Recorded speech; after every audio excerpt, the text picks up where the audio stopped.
అనుకుందాం.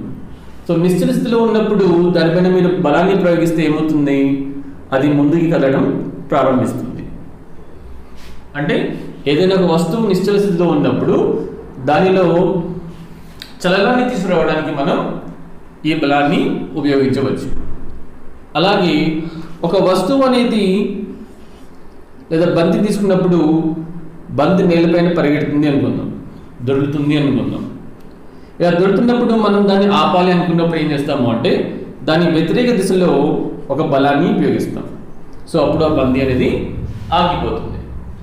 లేదా ఆ బంతి తన యొక్క దిశని మార్చుకుంటుంది.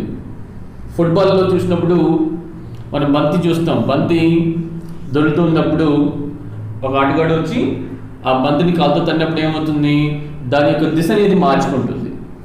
అంటే ఒక బలాన్ని మనం ఏదైనా వస్తువుపై ప్రయోగించినప్పుడు అది ఒకవేళ నిశ్చల స్థితిలో ఉంటే అది చలనంలోకి వస్తుంది. ఓకే, అది ఒకవేళ చలనంలో ఉంటే ఒక సరైన బలాన్ని ఉపయోగించినప్పుడు వ్యతిరేక దిశలో అది నిశ్చల స్థితికి వస్తుంది. లేదా అది తన యొక్క దిశని మార్చుకుంటుంది, దాని గమనం యొక్క దిశని మార్చుకుంటుంది. సో ఇది ఏదైనా ఒక బలం అనేది ఒక వస్తువుపై పనిచేసినప్పుడు. లేదా కొన్ని సందర్భాల్లో ఏమవుతుంది అంటే ఆ వస్తువు యొక్క ఆకారం కూడా మారవచ్చు. ఎలా మారుతుంది? ఉదాహరణకు ఏదైనా ఒక రబ్బర్ బ్యాండ్ తీసుకొని ఆ రబ్బర్ బ్యాండ్ అడిచోళ్ళ పట్టుకొని బలాన్ని వ్యతిరేక దిశలో అప్లై చేసాం. అప్పుడు ఏమవుతుంది, ఆ రబ్బర్ బ్యాండ్ సాగుతుంది. అంటే దాని ఆకారంలో మరియు పరిమాణంలో మార్పు అనేది వచ్చింది.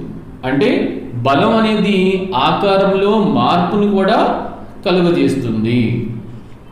లేదా ఏదైనా ఒక వస్తువు యొక్క చలన దిశలో మార్పుని తీసుకువస్తుంది. సో ఇది బలం వల్ల కలిగేటటువంటి ప్రభావాలు. అలాగే